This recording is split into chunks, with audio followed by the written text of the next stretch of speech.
A few weeks ago, Black Ops 3 introduced something called groups.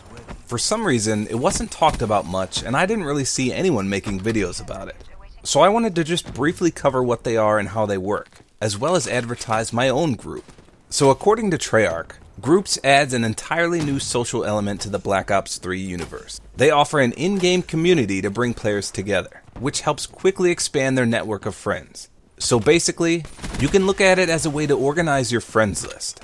For example, if you're in college, and say some of your roommates play Black Ops 3, you can create a group called College Friends. And by doing this, you can easily find where they are, as opposed to having them scattered throughout hundreds of other players on your friends list. Now this can be very handy for streamers and big YouTubers, or even medium-sized channels like myself, but I'll cover that in just a second. To begin with, in order to find a group, you have to go to the social menu, which is to hit the triangle button on the PS4. From here, you can look at your own friends groups, look at popular groups, search for specific ones, or create your own. Now be warned that the menus seem to take forever to load, at least for me. So if you go down to search and type in Tabor on the PS4, my group should pop up. As of the time of this video, it currently has 1,038 members. And I should note that each group can have a maximum of 10,000 members. So there's plenty of room for lots of you guys to join still. Now before I go over what groups have to offer, let me show you how easy it is to create a group. First, it simply asks you for the name of the group, which you can name whatever you want provided it's not vulgar. Then you can pick whether to make it private or public. For the group description, you should probably put something that may attract people to join. As for the emblem, it defaults to your currently equipped one, but I should note that you can change it at will. And after that, before it finalizes, it'll ask if you want to send any invites out to your current friends list. And that's all there is to it. So you may be asking, what's the point of these groups? There's actually several things you can do once in a group. Your first stop in the group headquarters is the overview. And this is just a quick snapshot of the group activity. So here you can read the group message or see the latest featured group showcase content. Now I myself haven't put any showcase image up yet, but you can see the message I added.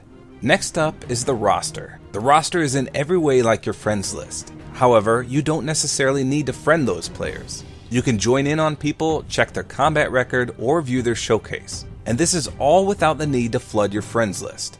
Next up is my favorite, the leaderboard. So once you join a group, you'll automatically show up in the leaderboards. And these can be customized by several different parameters. This allows groups to better tailor the stats they show to the purpose of the group.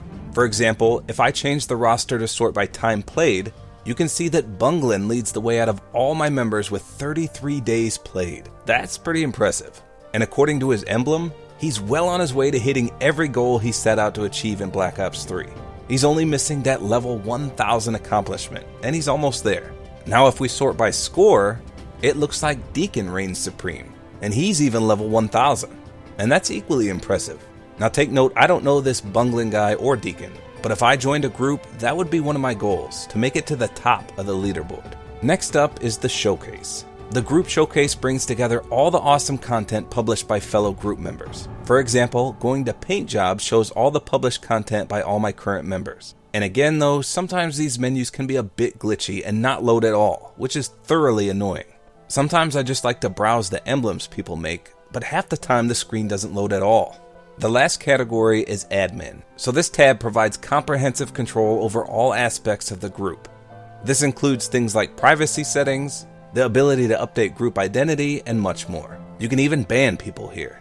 So in addition to all of this, there's also a quick join feature, and this is also one of my favorite aspects. So the quick join feature was always there even before groups, but it only showed online friends from your friends list. The goal of this is to let players quickly jump into their games. Now after becoming a member of a group, the quick join feature will still show all your friends, but any remaining space will be filled with members of the groups to which you belong.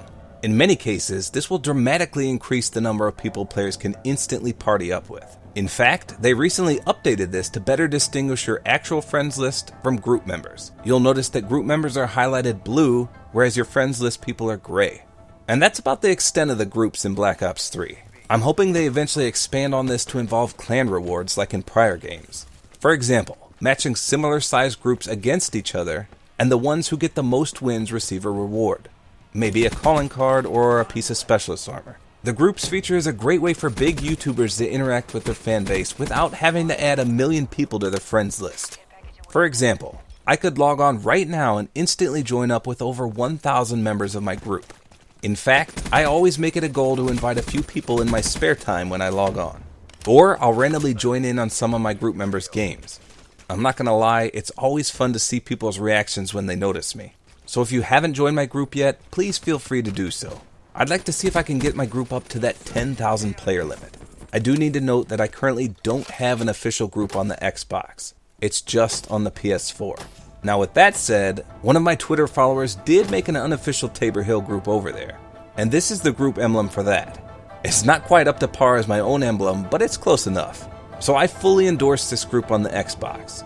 Definitely feel free to join it and help everyone over there with challenges as well. So I think that about covers all the details of the new groups that I wanted to explain. Let me know in the comments if you guys enjoy this new feature.